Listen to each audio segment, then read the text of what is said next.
Shalom Bapak Ibu, Saudara yang dikasihi dan mengasihi Tuhan Yesus.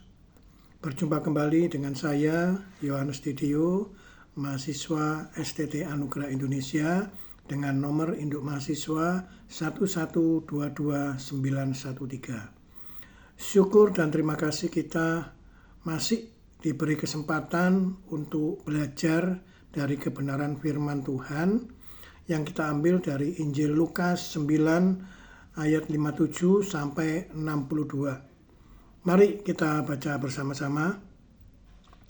Hal mengikut Yesus. Ketika Yesus dan murid-muridnya melanjutkan perjalanan mereka, berkatalah seorang di tengah jalan kepada Yesus, "Aku akan mengikut engkau kemana saja engkau pergi." Yesus berkata kepadanya, "Serigala mempunyai liang dan burung mempunyai sarang, tetapi anak manusia tidak mempunyai tempat untuk meletakkan kepalanya." Lalu ia berkata kepada seorang lain, "Ikutlah aku." Tetapi orang itu berkata, "Izinkanlah aku pergi dahulu menguburkan bapakku." Tetapi Yesus berkata kepadanya, "Biarlah orang mati menguburkan orang mati. Tetapi engkau pergilah dan beritakanlah kerajaan Allah di mana-mana." Dan seorang lain lagi berkata, "Aku akan mengikut engkau Tuhan, tetapi izinkanlah aku pamitan dahulu dengan keluargaku." Tetapi Yesus berkata, "Setiap orang yang siap untuk membajak, tetapi menoleh ke belakang, tidak layak untuk kerajaan Allah." Demikianlah firman Tuhan. Bapak, Ibu, dan Saudara kasih, dari bacaan Injil tersebut ada beberapa tipe orang yang mengikut Yesus. Yang pertama, tipe orang mengikut Yesus kemanapun Yesus pergi. Di ayat 57 tadi dikatakan ya. Ini merupakan tipe yang terbaik di antara tiga itu karena berani mengikut Yesus. Tapi Tuhan Yesus mengingatkan pada orang tersebut bahwa mengikut Tuhan bukan hanya berkatnya saja, bukan hanya enaknya saja, tetapi juga harus ada harga yang harus dibayar. Nah, Tuhan Yesus mengatakan bahwa serigala dan burung saja memiliki sarang, yaitu tempat tinggal. Akan tetapi anak manusia tidak memiliki tempat untuk meletakkan kepalanya di ayat 58. Dengan kata lain, Tuhan Yesus mengatakan bahwa mengiring Tuhan bukan berarti segalanya akan menjadi enak. Ada fasilitas, tetapi harus ada harga yang harus dibayar. Tuhan Yesus tidak menjanjikan jalan yang enak, seperti semuanya akan berjalan lancar, akan diberkati dan berkelimpahan, tidak akan sakit, tidak akan bangkrut, usahanya akan sukses, dan lain sebagainya. Akan tetapi Tuhan Yesus justru mengingatkan konsekuensinya untuk ketika harus mengikut Yesus. Konsekuensi apa yang harus diterima oleh setiap orang yang mau mengikut Tuhan? Nah, Bapak Ibu Saudara sekalian, yang kedua, tipe orang yang mengikut Yesus setelah urusannya selesai dan beres. Dikatakan di ayat 59 ya. Tuhan Yesus mengajak orang lain untuk mengikut dirinya. Akan tetapi orang tersebut mengatakan, "Izinkanlah aku pergi dahulu menguburkan bapakku." Di ayat 59. Ini adalah alasan dari orang tersebut. Yang artinya apa? Ia akan mengikut Tuhan setelah bapaknya meninggal. Padahal waktu itu bapaknya belum meninggal. Bisa-bisa kemungkinan dia dulu yang meninggal. Singkatnya, dia mau mengikut Tuhan Yesus setelah urusannya selesai. Artinya dia seakan-akan mengulur-ulur waktu. Nah, terhadap tipe orang seperti ini, Tuhan mengatakan dengan tegas bahwa biarlah orang mati menguburkan orang mati. Di ayat 60a tadi ya. Apakah orang tersebut ditolak oleh Tuhan Yesus? Tidak. Perhatikan ayat selanjutnya. Tetapi engkau pergilah dan beritakanlah kerajaan Allah di mana-mana. Di ayat 60b. Ketika Tuhan Yesus mengatakan, ikutlah aku. Mau tidak mau kita harus segera melakukan. Tidak ada alasan untuk menolak. Tuhan ingin agar kita mengikuti kehendak-Nya. Bukan Tuhan yang mengikuti kehendak kita. Kita tidak layak untuk nyetir Tuhan.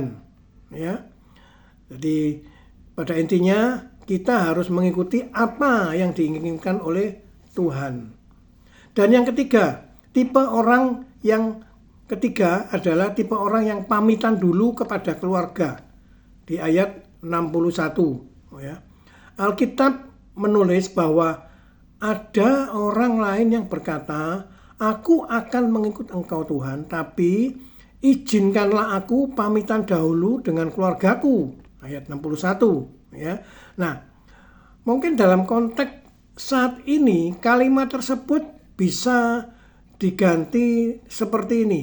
Saya akan mengikut Tuhan, tapi nanti setelah saya pensiun. Atau saya mengikut Tuhan, tapi nanti setelah saya sukses di dalam pekerjaan. Dan mungkin saya akan mengikut Tuhan nanti setelah saya punya harta yang banyak, rumah yang besar. Nah, Bapak, Ibu, Saudara yang terkasih, ini merupakan tipe orang yang selalu banyak perhitungan dan pertimbangan dalam mengikut Tuhan. Hitung-hitungan untung rugi. Nah, bisa jadi itu hanya alasan saja. Karena orang itu ingin terlihat baik di hadapan orang lain.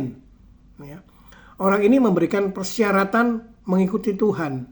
Saya ikut Tuhan. Tetapi, ini ada syarat yang diajukan. Yang Tuhan inginkan agar orang mau mengikut Tuhan tanpa ada tetapi, tanpa berbagai persyaratan apapun. Perhatikan jawaban Yesus yang cukup keras.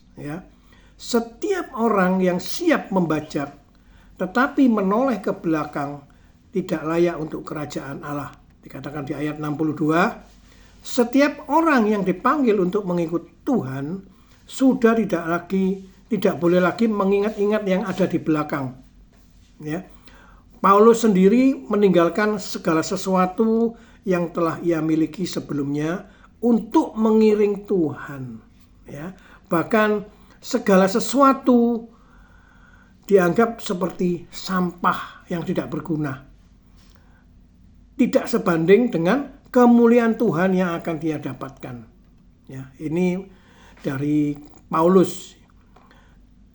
Saat ini, apakah ada di antara kita yang sedang Tuhan panggil untuk melakukan sesuatu? Nah, pertanyaannya, tipe orang yang bagaimanakah kita ini di hadapan Tuhan? Apakah kita menolak dengan alasan yang logis menurut manusia, atau kita masih akan melihat ke belakang, atau mungkin kita menjawab, ya Tuhan, saya mau ikut. Nah, sejujurnya kita semua sudah tahu jawabannya. Hanya kadang kita ini belum berani untuk melangkah, karena masih banyak pertimbangan-pertimbangan. Tentu saja kita juga berharap ketika kita mendapat panggilan, dengan tuntutan Roh Kudus, kita tidak boleh mengeraskan hati kita. Katakan ya kepada Tuhan ketika Ia memanggil kita. Ketika kita sudah siap mengikut Tuhan Yesus, pertanyaannya, bagaimana agar kita dapat mengikut Tuhan Yesus dengan benar, dengan tulus, dengan tanpa syarat, dengan tanpa menoleh ke belakang. Yang pertama, jangan terlalu memikirkan kesenangan dunia. di ayat 57-58 ya. Menjadi pengikut Yesus bukan hanya agar kita bisa menikmati kesenangan duniawi. Luruskan motivasi kita dalam mengikut Yesus. Jangan hanya kita mau mengikuti Yesus hanya karena apa? Ingin diberkati atau hanya ingin menikmati mujizat-mujizat Yesus saja. Kedua, kita harus mementingkan Tuhan. Ayat 50 ya, ayat 56. Ayat 60. Dalam hal memberitakan kerajaan Allah, kita harus lebih memilih untuk memprioritaskan yang lebih utama, yaitu apa? Tuhan Yesus. Tidak ada lain selain Tuhan Yesus kita harus memprioritaskan. Ya. Yang ketiga, jangan menoleh ke belakang. Ayat 61-62.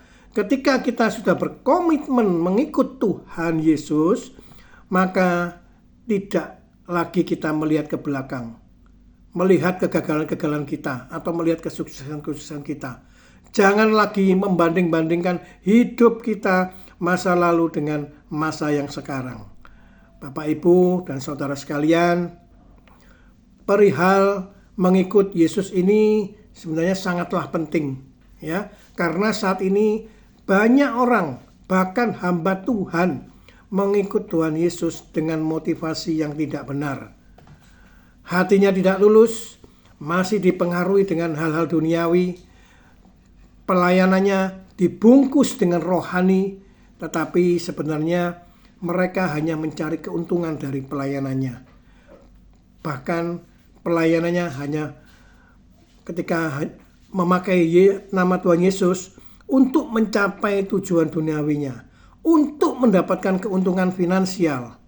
Bapak, Ibu, saudara yang dikasihi Tuhan, jadilah pengikut-pengikut Kristus yang humble, yang tulus, yang setia, yang mempunyai motivasi yang benar, yakni untuk kemuliaan Tuhan Yesus Kristus. Terima kasih. Tuhan Yesus memberkati.